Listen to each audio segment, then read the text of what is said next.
day po sa inyong lahat. Kumusta na po kayo? Ang topic naman po natin for today ay tungkol sa katanungan ng mga bumili nung manok natin na pang July 25 na harvest. Ayan, ito po yung kadideliver lang at sa mga sandaling ito ay nasa daan pa lang yung manok na in-order ni Ma'am Nelly Pumarejos dyan sa may San Ildefonso, Bulacan. Ayan, so shout out kay Ma'am Nelly. Patapos na rin po ngayong araw except dun sa order ni Sir Reggie Garcia ng San Simon, Pampanga.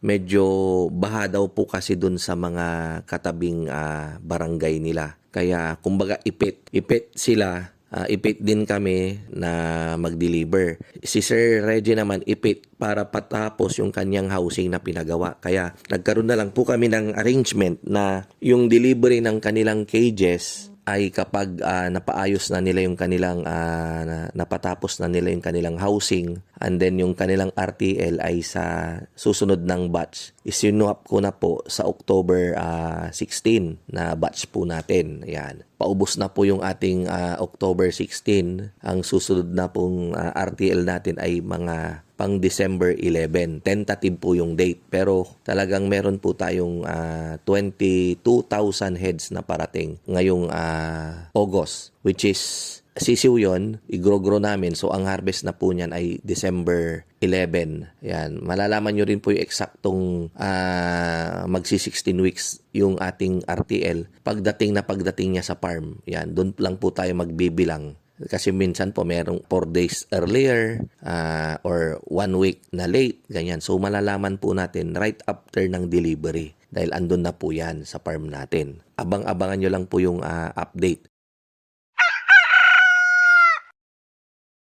Yung mga nagtatanong po sa mga naka-avail nung July 25 natin na RTL, marami po yung nagtatanong bakit daw nangitlog na kaagad yung kanilang manok. May nangitlog daw po. Pagka-deliver, may nangitlog na isa. And then, yung iba naman, after 4 days, may nangitlog ng 2. Nag-worry sila kung normal lang daw ba yun. Siyempre, wala talaga silang idea. Yung mga nag-avail sa atin, zero knowledge po sila sa RTL. Nagkaroon lang sila ng interest nung napanood nila yung mga vlog natin at yung mga interview natin dyan sa agribusiness, dyan sa agri. Ayan, so, kaya sumubok po sila. Totally, wala po silang idea.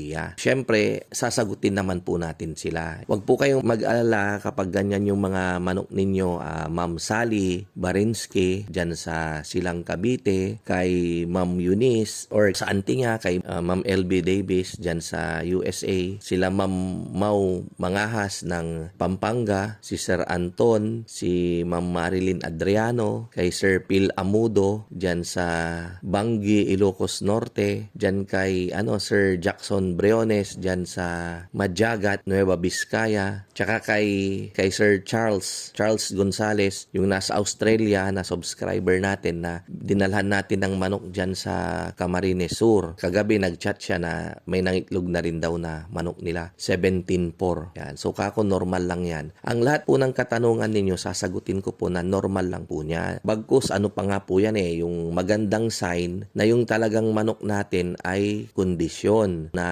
dumating dyan sa inyo, kondisyon na yung aming pag-aalaga. Kasi po, ang manok po talaga na talagang super kondisyon, 16 weeks po talagang may nahuhulog po talaga na isa. Sa 10,000 heads, meron pong mangitlog na isa kapag super kondisyon yung manok natin sa 16 weeks. Kung wala pong nangitlog, namumula po yung kanilang palong, yung kanilang parang naka-make up yung kanilang mga pisngi, ganyan, talagang makikita mo. Kung dalaga po talagang blooming na blooming, So, wag po kayong mag-alala dyan, bagkus matuwa pa po tayo. Kaya lang, wag po tayong malilito. Hayaan lang po natin silang mangitlog ng ganon, natural. 1, 2 lang naman po talaga yung mangitlog dyan. Tapos, daily, sila pa rin yung nangingitlog. Kung sino yung nangitlog na nauna, the following day siya na naman yung mangingitlog. Or maaring after a day, sa makalawa, saka siya ulit mangingitlog. So, ang mangyayari, yung mga ibang kabatch niya, dyan sa inyo, nagpapamature na rin. Unti-unti na rin silang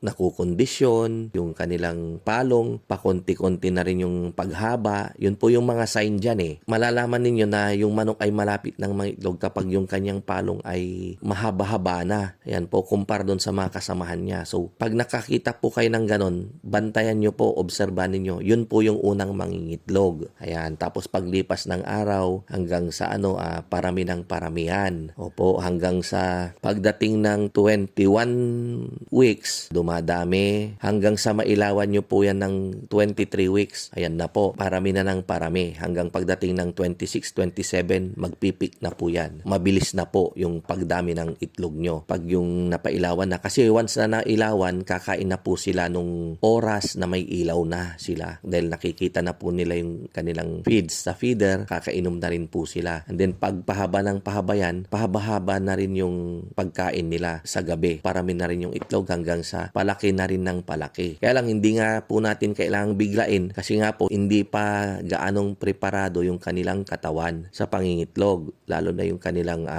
puwerta or yung bahay paitlugan para hindi po sila mapuwersa. So unti-unti lang po munang ganon. Sinasanay pa po natin sila kaya hindi pa po natin sila pinapailawan. Ganon po yung dahilan. Kaya wag po kayong mag-alala, wala pong problema yung pangitlog ng manok ninyo ng maaga. Mas problema po, basta wag nyo po silang pailawan kaagad para hindi po tayo magka-problema. So, marami pong salamat sa inyong panonood. Ayan. Yung mga yung mga baguhan po sa channel natin na nagwa-wonder, maraming mga katanungan tungkol sa pag-aalaga ng paitloging manok. I-browse nyo lang po yung channel natin. Marami po tayong videos, mga nasa 230 videos na po ata yung na-upload natin dahil araw-araw po tayong nag-upload. Panoorin nyo po.